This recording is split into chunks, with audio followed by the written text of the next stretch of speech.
Hi guys, Joe here with Inkhalo Inc, and I'm going to quickly explain how to play a round of Super Chef. To begin, you'll need to make two separate decks. Your main deck, which is called the restaurant, and then your customer deck.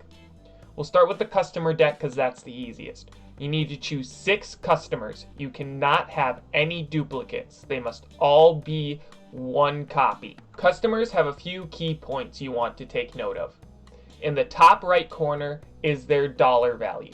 That's how many points you get when you win that customer. Customers can have a value of 1 to 4, or they can have a ×2 value. Customers with a ×2 value do not directly give you points. Instead, as can be implied, they double the points of another customer card. Every ×2 customer card that you win can double the value of one other customer card, and you cannot stack that effect. Every customer has a set of likes and dislikes. Likes are indicated by the plus sign, while dislikes are indicated by the minus sign. I'll explain how food cards interact with customers in a moment, but one thing you want to keep in mind is that food cards can gain or lose value based off these likes or dislikes. Then almost every customer has an ability. Generally, abilities fall into 2 categories. They either limit what kind of food cards you can play there, or they're effects that can be activated either every turn or through other means. With the customers explained and the customer deck made, we move on to the main deck, otherwise known as the restaurant deck. There, you'll put in food and special cards. Food cards are the main cards you'll be playing throughout the game, while special cards are your spell cards, your general support cards. They're one-time effects, one-time uses. You can have 3 copies of any food and special card in your deck. Your main deck, or the restaurant, will consist of 40 cards. You can have any combination of cards, but it has to be 40. And it's recommended to have somewhere around 10 special cards and then 30 food cards.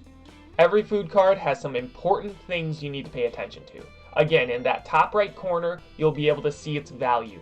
Every food card has a value between 1 and 8. Food cards with a lower value tend to have stronger abilities, while food cards with a higher value tend to have negative abilities to dissuade you from only playing the high value cards. Every food card also has a set of types. Food types are divided into 2 categories, primary and secondary.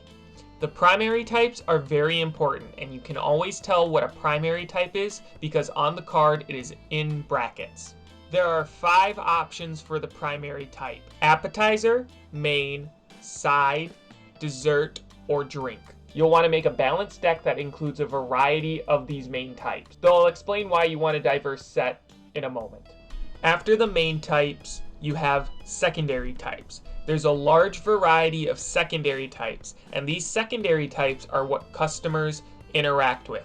They'll either like or dislike them. Secondary types also give a general idea of the play style for that card. As an example, let's take a look at Premium Steak. If we were to play Premium Steak to a Rich Elite customer, the Rich Elite customer likes meat and alcohol cards, so Premium Steak would gain value thanks to matching those types.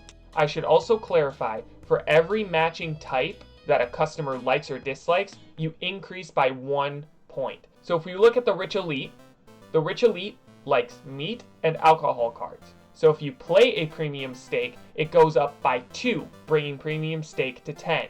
If we look at the Vegetarian, on the other hand, the Vegetarian likes vegetable and fruit cards while disliking meat cards. So if you were to play a grilled burger to the Vegetarian, it would gain 1 point from the vegetable type and lose a point from the meat type, evening out. With the types explained, you then have the last important aspect of every food card, the ability. Almost every single food card has an ability. Like I said earlier, the lower the base value, generally speaking, the better the ability. Moving on to special cards, these are one-time instant use cards. They don't have any types, and once used, go straight to the discard pile, which in this game is referred to as the waste pile. The only thing you need to really pay attention to are the abilities. Every special card has a different ability with different uses, some more useful than others.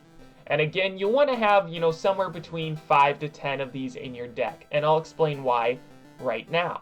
Once you have your two decks, the restaurant and customer deck, you're ready to play. Now to start, you take both yours and your opponent's customer decks, shuffle them together, and place them off to the side. You then take your restaurant deck, shuffle it, and draw 4 cards. If you don't like your starting hand of 4 cards, you can shuffle them back into the deck and redraw 4 new ones. You can do this once though. Once you and your opponent are ready, after taking any mulligans, you then take the top 3 cards of the shuffled customer deck and place them in between both of you. Then, after deciding who goes first, you're allowed to play 2 food cards and 1 non-food card every turn. You don't have to play a non-food card, a special card, but you do have to play your food cards. If you cannot play 2 food cards, for every food card you can't play, you have to discard a card. Each customer is its own lane, and each customer can support 3 food cards. When you play a food card to a customer, you can only have 1 food card of each main type. So you can only play 1 starter food card to a customer. Some customers ignore this rule, but those are special cases, and that's written on their cards. Once you've played your cards, you end your turn by drawing back up to 4. You always draw back up to 4, even if you gain more cards through abilities. So let's say you start your turn with 5 cards in hand from a card ability, and then play 2. You do not draw back up to 5, you draw back up to 4. You only draw cards if told or at the end of your turn. So if your opponent forces you to discard cards during their turn, you do not redraw back up to 4 at the start of your turn, you redraw back up to 4 at the end of your turn. Once you end your turn, it goes over to your opponent and they play their cards. Then they end their turn and you play your cards again. You do this until both players have played for 3 turns. Once both players have taken 3 turns, you add up the total values in each lane, and whoever has the higher value wins that customer in that lane. The full process of each player taking 3 turns to play cards to the table is known as a round. A round ends after 3 turns for each player and finishes off by figuring out who won each customer card. After a round is complete, the turn order is switched. So whoever went first on round 1 now goes second on round 2. You then repeat this process until all the customer cards have been won. If any customer cards are tied, they go off to the side. After all customer cards have been won or put off to the side in case of ties, you then add up your totals, and whoever has the highest total value of customer cards wins the game. On the off chance, however, if there is a tie, then you need to take any customer cards that have been put off to the side and use them to play another round. You continue as if this was an additional round right after the last round. This is why it's important to not put away your cards after you finish going through the customer deck. If there are no customer cards off to the side, you take all the customer cards, reshuffle them, and draw 1. Then use the customer card you just drew as the tiebreaker. On the off chance that both of you tie, keep doing this until one of you wins. Now it might seem like a lot at first, but most of the mechanics are pretty intuitive and they're pretty easy to learn. I mean, if Devin could learn it as fast as he could, I think anybody can. Some of the rules could change a little bit in the future. This is just a bit of a baseline until the hard rules are written in a rule book. Now, the game is not yet available on Tabletop, nor is it accessible on my Print and Play OneDrive. It should be available soon, however. There's just a few more things that I need to work on, like a rule book, and a few of the cards need their art rework. So once I get those finished, I will then be making it available for others to enjoy and play.